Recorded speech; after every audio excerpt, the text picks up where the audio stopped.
The Syrians hoped at least to recapture the Golan Heights, taken from them in 1967. To keep Israel's troops tied down, they needed Egyptian forces to advance across the Sinai.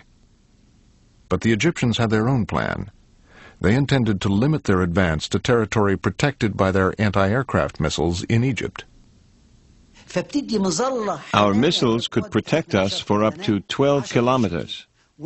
That would compensate for the inferiority of our Air Force. Egypt's chief of staff urged Sadat to stick to their own plan.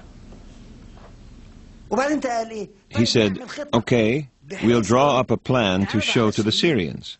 This second plan had us advancing to the Sinai passes, but it was done just for the Syrians. So it was agreed that the Egyptians would advance to the passes. They would pause to reorganize and then go forward again. Meanwhile, we would occupy the Golan Heights.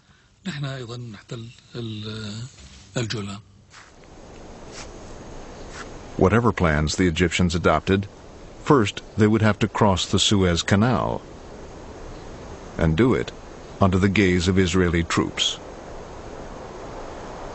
The enemy are just 200 meters away.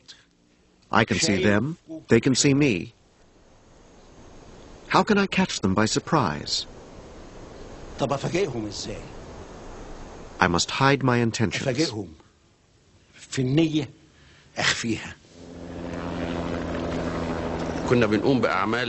We carried out many military exercises. The aim was to deceive Israeli intelligence.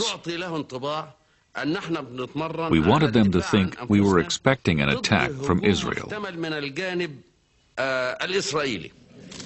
Now, the presidents of Egypt and Syria also set out to deceive their fellow Arab, Jordan's King Hussein. They claimed Israel was about to attack them.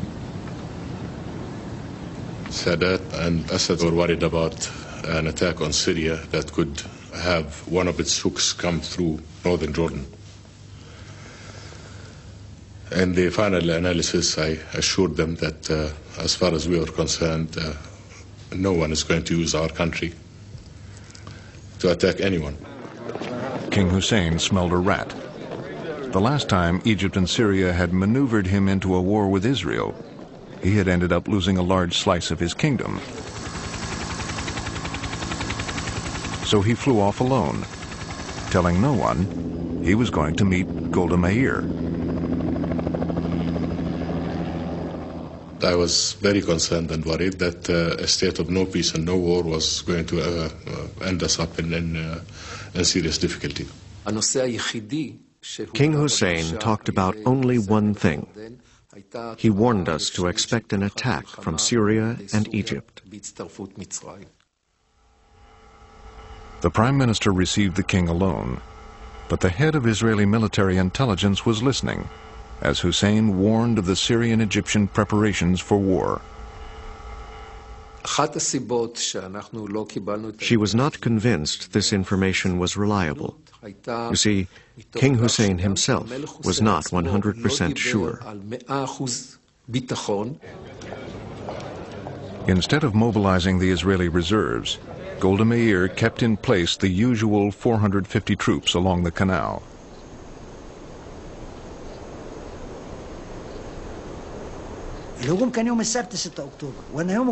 The attack was due on Saturday, October 6th. On the Friday, I went down and looked across the canal. On the other side, nothing was moving.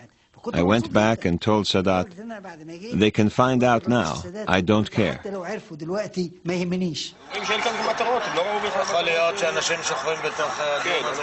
It was not till dawn the next day, as most Jews were preparing to go to synagogue for Yom Kippur, that Israeli intelligence finally became convinced that Egypt and Syria would attack within hours.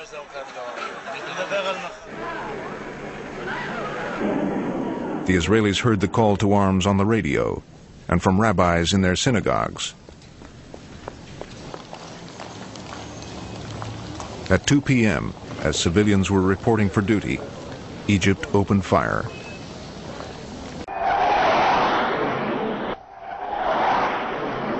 it was aimed as a limited operation. The land was not my aim at all. I wanted only to prove to the whole world that the Israeli theory of security would collapse and we would cross the canal and we could capture the Barley flying. These were my aims. Our troops crossed the canal. They were shouting, "God is great, God is great," and they planted the Egyptian flag on the Sinai itself.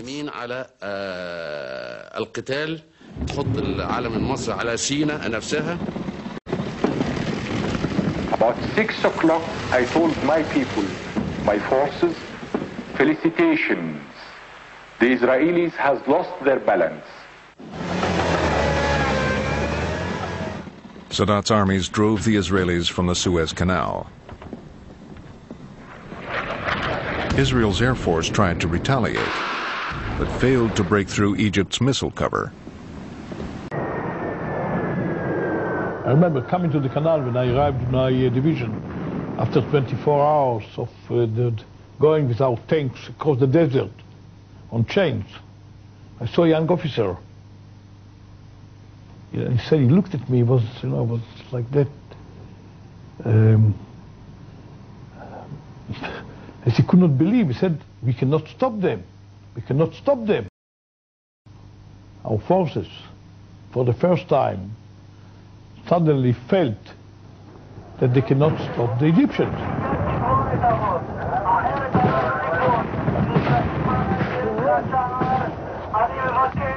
The morale was so high of everyone, even who lost his sight, even who was with amputated legs, but very happy that he has done something for his country. The Egyptians advanced 8 miles into the Sinai and then stopped, as planned. In the north, Syria's attack also caught Israel off balance.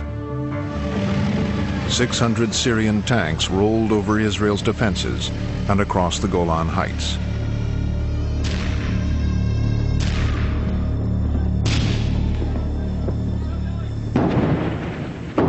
We weren't ready today. We came from the home, in the middle of Yom Kippur. So who was here? That was regular soldiers? Yes, only the regulars. So they must have had a hard time. Oh yeah, very hard.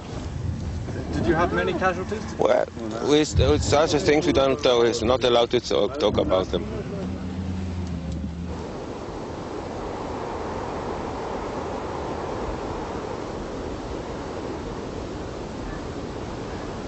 The Syrians were expected to press their advantage.